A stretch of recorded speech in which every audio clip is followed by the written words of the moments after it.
जय हिंद साथियों। मैं आज आपको दक्षिण भारत की नदियों की सहायक नदियों को आसानी से याद करने की ट्रिक बताता हूँ, जिससे आप 5-10 मिनट में ही इन्हें याद कर लेंगे।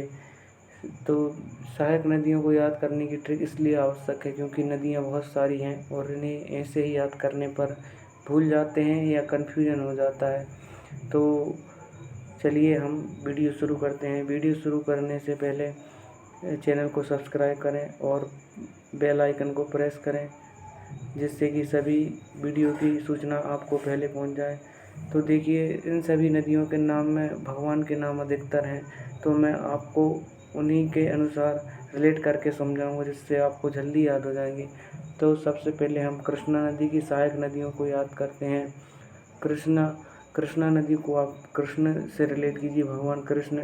तो सबसे पहले भीमा नदी उसकी सहायक नदी है। भीमा को ये 5 पांडवों में से भीम एक थे, तो भगवान कृष्ण उन्हीं के समकालीन थे, तो भीमा को उस तरह याद कीजिए।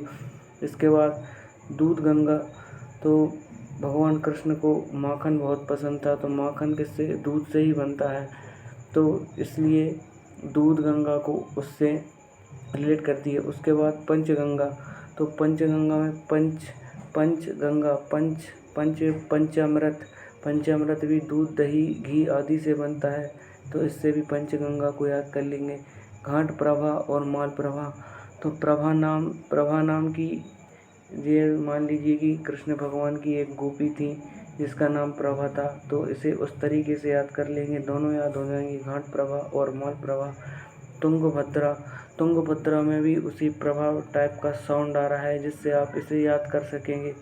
इसके बाद मूसी और कोयना, इन्हें आप दो नदियों को आप खुद याद कर लीजिए। इसके बाद महानदी। महानदी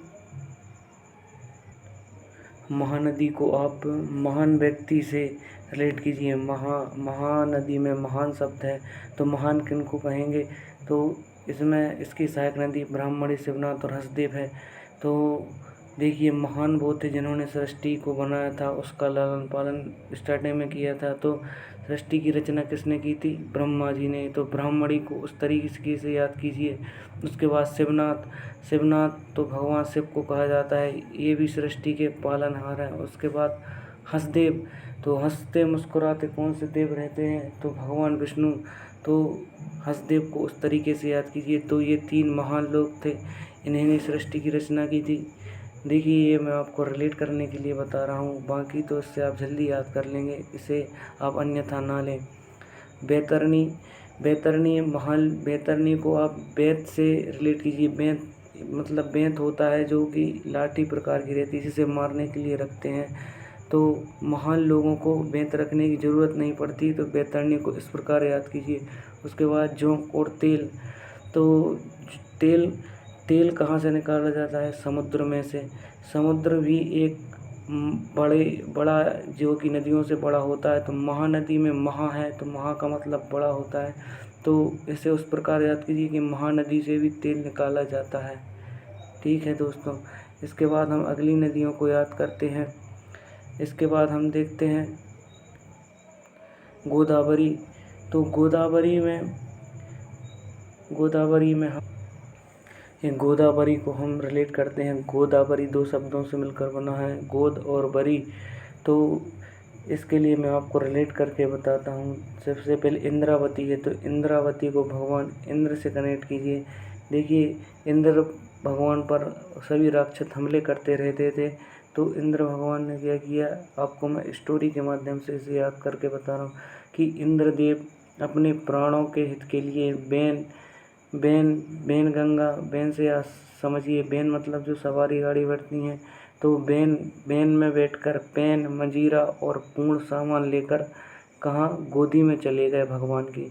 तो इंद्रदेव क्या करते थे कि राक्षस उन पर हमला करते थे, तो जाकर महादेव या विष्णु जी के पास वो चले जाते थे, तो इसको हम बोलेंगे कि उनकी गोदी में चले जाकर बैठ जाते थे और बरी हो जाते थे।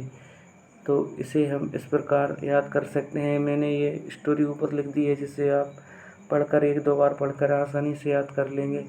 तो इसे इस प्रकार याद कर लीजिएगा।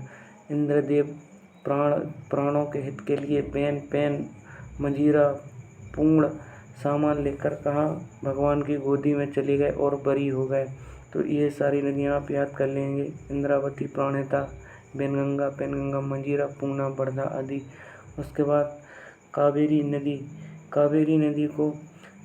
नदी की बहुत सारी नदियों में हेमावती, सुवर्णवती, अर्कावती, अमरावती, बती शब्द को आप आधार बना लीजिए।